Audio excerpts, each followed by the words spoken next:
समजा सर्व परतूर तालुक्यातील मतदारांचे या ठिकाणी भारतीय जनता पार्टी लोणीकर साहेबांच्या वतीनं मनपूर्वक धन्यवाद व आभार।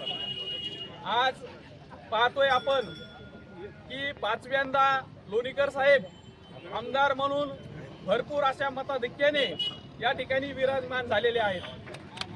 सर्वसामान्यांची या ठिकाणी नाळ ओळखणारा जर कोणी नेतृत्व असेल, शेतकऱ्याचं, गोरगरिबाचं, काबाड कष्टकऱ्यांचं नेतृत्व जर कोण असेल तर ते लोणीकर साहेब आहेत। या ठिकाणी आमच्या सर्व शहरवासियांची व परतूर तालुक्यातील सर्व नागरिकांची, सर्वसामान्यांची एकच इच्छा आहे की पुन्हा एकदा जसं 2014 ते 19च्या दरम्यान लोणीकर साहेब मंत्री झाले आणि त्यानंतरचा विकास या मतदारसंघाचा, या जिल्ह्याचा झाला, तो बॅकलॉग पुन्हा एकदा भरून काढण्यासाठी आम्ही सर्वजण या ठिकाणी महादेवाच्या चरणी साकडं घालण्यासाठी आलोत।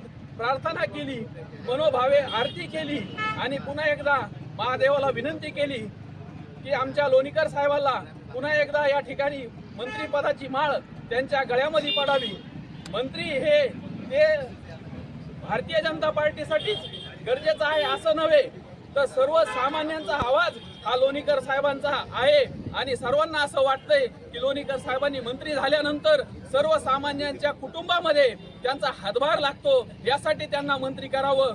जसं महत्वाकांक्षी वॉटर ग्रीड सारखी योजना असेल, विजेचा जाळ्याचा प्रश्न असेल, बारामतीच्या पुढं म्हणणार नाही पण बारामतीच्या बरोबरीनं नेण्याचं काम या ठिकाणी लोणीकर साहेबांनी त्यांच्या मंत्रिमंडळाच्या कार्यकाळामध्ये केलेलं आहे।